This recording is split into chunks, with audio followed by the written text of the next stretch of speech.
Halo guys, salam sehat dimanapun kalian berada. Di video kali ini kita akan membahas mengenai tawar-tawaran harga Florian Wirtz menggila. Liverpool berani 2,4T, Bayer dan Madrid gigit jari. Tawar-menawar harga pemain Bayer Leverkusen, Florian Wirtz menggila. Liverpool kini telah mengajukan tawaran kedua untuk Wirtz dalam salah satu langkah terbesar musim panas ini.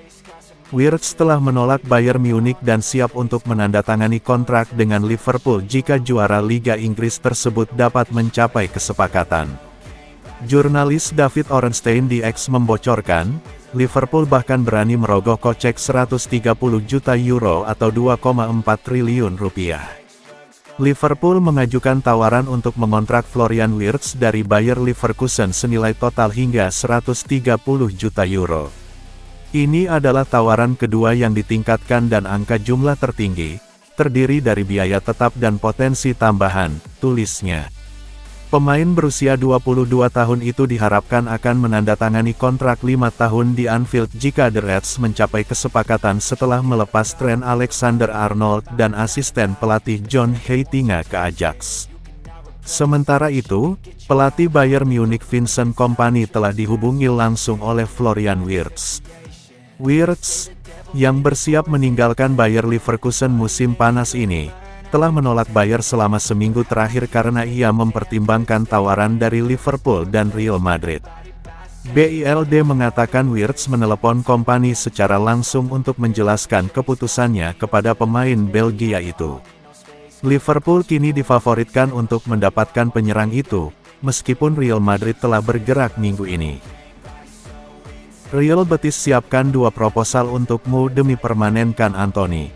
Kendati final Conference League tidak berjalan sesuai harapan bagi Real Betis maupun Antony, yang tak mampu memberi dampak signifikan karena dijaga ketat oleh Chelsea dan Marc Cucurella, ikatan antara sang winger Brasil dan klub asal Sevilla itu justru makin kuat. Bagi Betis, mempertahankan Antony kini menjadi satu di antara prioritas utama di bursa transfer musim panas ini.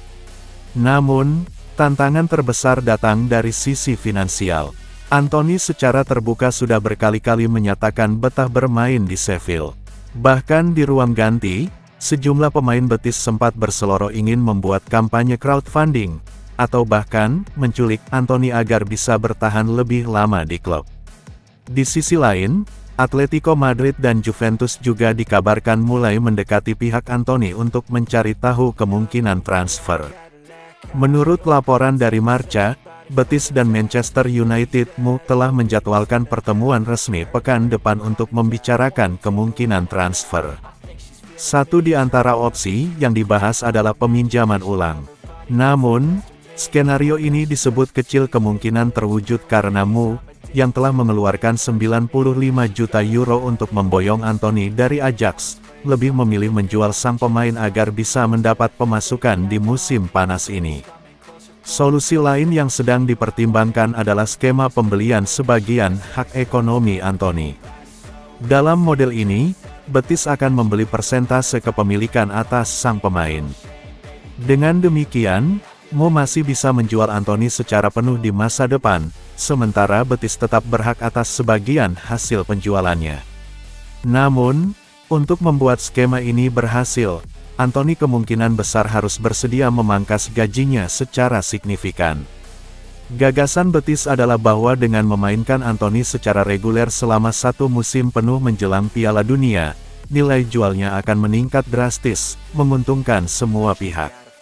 Meski sangat ingin melepas Antony musim panas ini demi alasan keuangan, hingga kini belum ada klub yang secara jelas menyatakan minat serius untuk membelinya. Selama situasi itu bertahan, peluang Betis untuk mempertahankan Antony, betapapun kecilnya, masih tetap terbuka. Dua pemain timnas Indonesia yang klubnya terdegradasi. Nomor 1 JISS. Dua pemain timnas Indonesia yang klubnya terdegradasi. Salah satunya adalah JISS. Seiring berakhirnya kompetisi pada musim tahun 2024 sampai tahun 2025, tim-tim yang harus alami degradasi ke liga lebih rendah pun sudah diketahui. Hal ini pun turut dialami sejumlah pemain timnas Indonesia yang gagal selamatkan timnya bersaing di kompetisi bergengsi. Siapa saja mereka? 1. Jay Izzes. Salah satu pemain timnas Indonesia yang klubnya terdegradasi adalah Jay Izzes. Klubnya, Venezia, gagal bertahan di kompetisi teratas Italia, Serie A. Venezia dipastikan turun ke Serie B pada musim depan usai hanya bisa finish di posisi ke-19 pada klasemen akhir Serie A tahun 2024 sampai tahun 2025. Mereka total hanya mengemas 29 poin sepanjang musim ini, dengan rincian 5 kemenangan, 14 hasil imbang, dan 19 kekalahan. Izzes pun sangat sedih melihat Venezia gagal bertahan di Serie A. Kapten timnas Indonesia itu merasa telah mengecewakan para fans yang sudah memberikan dukungan penuh sepanjang musim ini. Ini sangat menyakitkan. Musim ini tidak berjalan seperti yang kami harapkan. Sesederhana itu, tulis Izzes di akun Instagram pribadinya, dikutip Rabu, tanggal 28 Mei tahun 2025. Setelah promosi tahun lalu, tujuan kami jelas, bertahan di Serie A. Kami telah mengecewakan kalian, fans. Sepanjang tahun ini, kalian selalu bersama kami, selalu mendukung dan tetap setia di saat-saat sulit, sambungnya. 2. Tom Haye. Kemudian, ada Tom Haye. Klubnya, Almere City, juga harus terdegradasi dari kompetisi kasta tertinggi Liga Belanda. Hal itu terjadi usai Almere City hanya bisa meraih hasil imbang 1-1 saat menjamu Fortuna Sittard di pekan ke-33 Liga Belanda tahun 2024 sampai tahun 2025. Hasil imbang ini tidak cukup selamatkan Almere. Almere pun terbenam di dasar klasemen akhir Eredivisie tahun 2024 sampai tahun 2025 dengan 22 poin. Mereka mengemas 4 kemenangan, 10 hasil imbang, dan 20 kekalahan dari 34 laga yang dijalani. Tetapi, Tom Haye memastikan tak perkuat Almere City musim depan. Sebab, kontraknya yang habis pada Juni tahun 2025 tak diperpanjang oleh pihak klub. Erick Thohir ancam bubarkan timnas Indonesia jika ada pemain titipan. Ketua Umum, Ketum PSSI, Erick Thohir siap memecat pelatih maupun talent scouting, pemandu bakat yang memasukkan pemain titipan di timnas Indonesia.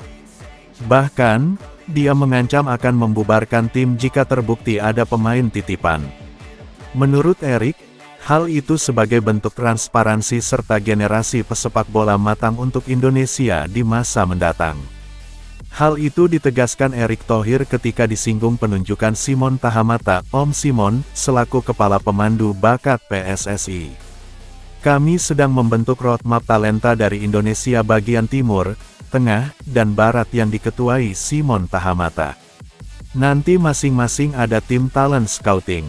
Mereka tiap bulan akan melaporkan kepada Om Simon hasilnya.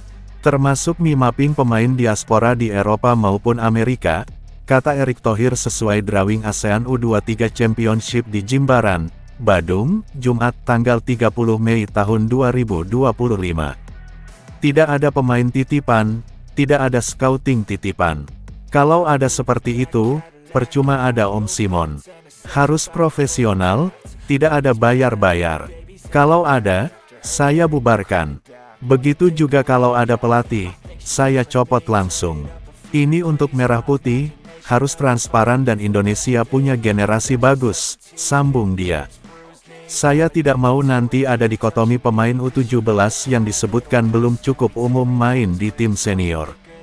Sekarang sudah beda dengan bantuan teknologi, kesehatan, dan fisik. Yang membedakan sekarang adalah skill dan mindset, tandasnya.